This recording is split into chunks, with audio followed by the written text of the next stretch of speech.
안녕하세요. 지식과 통찰을 나누는 시간입니다. 오늘 우리가 던져볼 질문은 조금 도발적일 수 있습니다. 경제학자 없이도 경제는 잘 돌아갈까요? 어쩌면 경제학자 때문에 경제가 더 나빠지는 것은 아닐까 하는 생각까지 해보신 적 있으신가요? 오늘 이 이야기가 여러분의 지혜에 빛을 더하고 여러분의 삶에 축복이 되기를 바랍니다. 저희 채널에 구독과 좋아요로 함께 해주신다면 더 좋은 지식을 나누는데 큰 힘이 될 것입니다. 많은 사람들은 경제학을 물리학이나 공학처럼 엄밀한 과학이라고 생각합니다. 하지만 과연 그럴까요?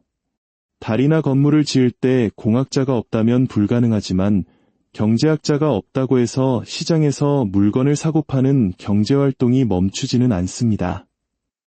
이상하게도 경제학자들은 현실 경제에 직접적인 책임을 지지 않으면서도 정치인의 생각에 파고들어 강력한 영향력을 행사합니다. 그리고 바로 이 지점에서 경제학은 과학의 영역을 넘어 이데올로기, 즉 특정한 신념체계로 변질되기 시작합니다. 오늘날 우리는 좌파와 우파라는 이념의 대립 속에서 살아갑니다. 마치 프랑스 대혁명 시절 의회 좌석 배치에서 유래한 이 낡은 구도로 사회의 모든 문제를 재단하려 하죠. 정치는 가장 극단적인 목소리를 내는 사람들을 각 진영의 대표로 뽑아 서로 싸우게 만들고 우리는 그것을 국정 운영이라 부릅니다. 하지만 이들 중 과연 누가 우리 경제 시스템이 실제로 어떻게 작동하는지 제대로 이해하고 있을까요? 안타깝게도 양쪽 모두 시스템에 대한 근본적인 이해 없이 자신들의 이념적 신념만을 관철하려 합니다. 그 결과 우리 사회는 수십 년 동안 한쪽 극단에서 다른 쪽 극단으로 끊임없이 오가는 비효율적인 시소게임을 반복하고 있습니다. 시스템을 이해하지 못하면 결코 개혁할 수 없습니다. 이것이 바로 우리가 현대 경제학의 가면을 벗겨내고 그 민낯을 마주해야 하는 이유입니다. 경제학 교과서를 처음 펴면 가장 먼저 우리를 맞이하는 개념이 있습니다. 바로 수요와 공급의 법칙입니다. 아래로 향하는 수요 곡선과 위로 향하는 공급 곡선이 만나는 한 점, 균형점에서 가격과 거래량이 결정된다는 아름다운 이론이죠. 경제학자들은 이 균형이라는 개념에 거의 집착에 가까운 믿음을 보입니다. 마치 세상 모든 일이 이 완벽한 균형점에서 이루어지는 것처럼 말이죠. 하지만 잠시 현실 세계로 눈을 돌려볼까요? 여러분이 동네 마트에 갔을 때 특정 상품 앞에 사람들이 몰린다고 해서 점원이 실시간으로 가격표를 바꾸던가요? 반대로 손님이 없다고 가격을 내리던가요? 그렇지 않습니다. 대부분의 공산품 가격은 생산자가 정한 가격표에 따라 고정되어 있습니다. 우리는 그 가격을 받아들이거나 아니면 그냥 가게를 나올 뿐입니다. 현실의 기업들은 수요가 늘어날 것에 대비해 항상 20에서 30%의 여유 생산 능력을 갖추고 있습니다. 수요가 조금 늘어난다고 해서 생산 비용이 급격히 오르지도 않습니다. 오히려 생산량이 늘수록 단위당 고정비가 줄어들어 비용이 더 떨어지는 경우도 많죠. 교과서 속 이론과 현실의 괴리는 이처럼 명백합니다. 경제학자들이 말하는 균형은 현실에 존재하지 않는 유토피아에 가깝습니다. 경제는 살아있는 생물처럼 끊임없이 움직이고 진화하는 비평형 시스템입니다. 그럼에도 불구하고 왜 경제학자들은 이 균형이라는 신화에 매달리는 걸까요? 그것은 경제를 자신들이 통제하고 예측할 수 있는 단순한 기계처럼 보이게 만들기 때문입니다. 그렇다면 가격은 대체 어떻게 결정되는 걸까요? 주류 경제학은 소비자가 느끼는 효용과 생산자의 비용이 만나 가격이 결정된다고 설명합니다. 하지만 이는 우리가 소비하는 것들 중 극히 일부에만 해당되는 이야기입니다. 피카소의 그림이나 희귀한 와인, 한정판 명품 시계처럼 희소성이 중요한 상품들이 그렇죠. 하지만 우리가 일상생활에서 소비하는 95%의 공산품, 예를 들어 스마트폰, 자동차, 과자 같은 것들의 가격은 어떻게 정해질까요? 답은 생각보다 간단합니다. 바로 생산 비용입니다. 기업은 원자재비, 인건비, 연구개발비 등 제품 하나를 만드는 데 들어간 모든 비용을 계산한 뒤 거기에 자신들이 원하는 이윤, 즉 마진을 붙여 가격을 결정합니다. 이는 한국의 삼성이나 현대 같은 제조업 기반 기업들을 생각해보면 너무나도 당연한 이야기입니다. 그들은 시장의 수요가 매 순간 어떻게 변할지 예측하며 가격을 바꾸는 대신 안정적인 생산 시스템을 통해 예측 가능한 비용으로 제품을 만들고 거기에 마진을 더해 판매합니다. 즉, 가격이 생산량을 결정하는 것이 아니라 생산 비용이 가격을 결정하고 소비자의 수요가 생산량을 결정하는 것에 가깝습니다. 주류 경제학은 이 95%의 현실을 외면하고 오직 5%에 불과한 희소성의 세계에만 초점을 맞춥니다. 실제 기업들이 어떻게 일하는지 물어보는 대신 자기 머릿속에서 상상한 이상적인 공장, 배고픈 헬렌의 피자 가게 같은 가상의 사례를 만들어내죠. 현실의 기업 경영을 단 한 번이라도 들여다봤다면 절대 나올 수 없는 탁상공론에 불과합니다. 이제 경제학의 가장 근본적인 문제, 바로 화폐에 대한 이야기로 넘어가 보겠습니다. 우리는 흔히 화폐가 물물 교환의 불편함을 해소하기 위해 금이나 은 같은 기금속에서 유래했고 그것이 지폐로 발전했다고 배웁니다. 오스트리아 학파 경제학자들은 지금도 화폐는 금처럼 희소성을 가진 상품이어야 한다고 주장합니다. 하지만 역사학자이자 인류학자인 데이비드 그레이버의 역작 부채, 그 첫 5,000년을 보면 이는 완전히 잘못된 통념이라는 것을 알 수 있습니다. 인류 역사상 금과 은이 화폐로 널리 쓰인 시기는 30년 전쟁이나 100년 전쟁처럼 사회가 극도로 불안정하고 국가 시스템이 붕괴했을 때뿐이었습니다. 내가 섬기던 왕이 죽으면 그가 발행한 주화는 휴지 조각이 되니 병사들은 실물인 금과 은으로 급여를 요구했던 것이죠. 정치적으로 안정된 시기에 화폐는 상품이 아니라 신용이자 약속이었습니다. 화폐란 거래 당사자, 두 사람이 모두 신뢰하는 제3자가 보증하는 채무 증서인 셈입니다. 우리가 은행 계좌에 찍힌 숫자를 돈으로 인정하는 이유는 은행이라는 제3자가 그 가치를 보증해주기 때문입니다. 즉, 경제거래는 물건을 가진 사람과 돈을 가진 사람의 1대1 교환이 아니라 판매자, 구매자, 그리고 그들의 거래를 보증하는 은행이라는 세 주체가 참여하는 삼각관계에 가깝습니다.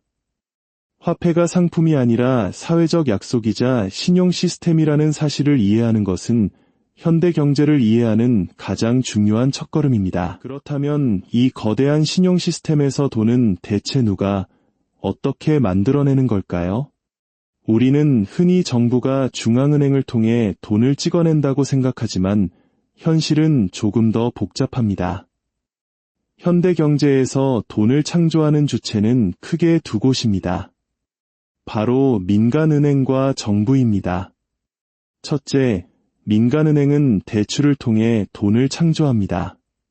대출이 예금을 창조한다는 말이 바로 이것입니다. 은행은 예금으로 받은 돈의 일부를 빌려주는 것이 아니라 대출을 해주는 순간 차용인의 계좌에 새로운 돈을 숫자로 찍어 넣는 방식으로 신용을 창조합니다. 둘째, 정부는 재정 적자를 통해 돈을 창조합니다. 정부가 세금으로 거둔 것보다 더 많은 돈을 지출하면 그 차액, 즉 적자분만큼 시중에 새로운 돈이 공급됩니다. 그 돈은 우리의 은행 계좌로 들어와 순자산을 증가시키죠. 바로 이 지점에서 우리는 한국의 놀라운 경제 성장 역사를 떠올릴 수 있습니다. 1960에서 70년대 한강의 기적을 이끌었던 경제개발 5개년 계획을 기억하십니까? 당시 정부는 경부고속도로 건설, 포항제철소 건립 등 막대한 규모의 사회 기반 시설에 투자했습니다. 이는 본질적으로 정부가 재정 지출을 통해 국가 경제의 기초가 되는 유동성을 공급하고 민간 부문이 성장할 수 있는 발판을 마련해 준 것입니다. 오스트리아 학파나 주류 경제학의 시각처럼 정부의 개입을 왜곡으로만 본다면 한국의 압축 성장은 설명하기 어렵습니다. 정부의 적절한 화폐 창조와 재정 지출이 어떻게 국가 경제를 성장시키는 동력이 될 수 있는지를 우리는 역사적 경험을 통해 이미 알고 있는 셈입니다. 정부의 재정 적자, 즉 정부 부채에 대한 경고는 늘 우리 귀에 익숙합니다. 하지만 우리가 정말로 주목해야 할 시한폭탄은 따로 있습니다. 바로 민간 부채입니다. 역사적으로 볼 때 거대한 경제 위기는 정부 부채가 아니라 통제 불능 상태에 빠진 민간 부채 때문에 발생했습니다. 이 뼈아픈 진실을 우리 한국인들보다 더 절실하게 체감한 민족은 없을 것입니다. 1997년 대한민국을 덮쳤던 IMF 외환위기를 기억하십니까? 당시 위기의 본질은 정부의 방만한 재정이 아니었습니다. 대기업들은 무분별하게 사업을 확장하며 막대한 빚을 졌고 금융기관들은 제대로 된 심사 없이 해외에서 단기 자금을 빌려와 이들에게 대출을 남발했습니다. 민간 부채가 눈덩이처럼 불어나고 결국 시스템 전체가 붕괴한 것입니다. 우리는 이 위기를 극복하기 위해 장롱속 금부치까지 내놓는 금모으기 운동에 동참해야 했습니다. 주류 경제학자들은 민간 부채의 위험성을 거의 무시합니다. 그들은 오직 정부 부채만이 문제인 것처럼 이야기하지만 현실은 정반대입니다. 민간은행이 대출을 통해 무분별하게 돈을 창조하고 그 돈이 생산적인 투자가 아닌 부동산이나 주식 같은 자산시장으로 흘러들어갈 때 거품이 형성되고 결국 터져버리는 끔찍한 붕괴로 이어집니다. 1929년 대공황도, 2008년 글로벌 금융위기도, 그리고 1997년 우리의 외환위기도 모두 민간 부채의 폭주가 낳은 비극이었습니다. 그렇다면 민간 부채가 만들어낸 돈은 오늘날 어디로 흘러가고 있을까요? 바로 부동산입니다. 오늘날 대한민국의 청년들이 겪는 가장 큰 고통 중 하나는 내 집 마련의 꿈이 좌절되고 있다는 것입니다.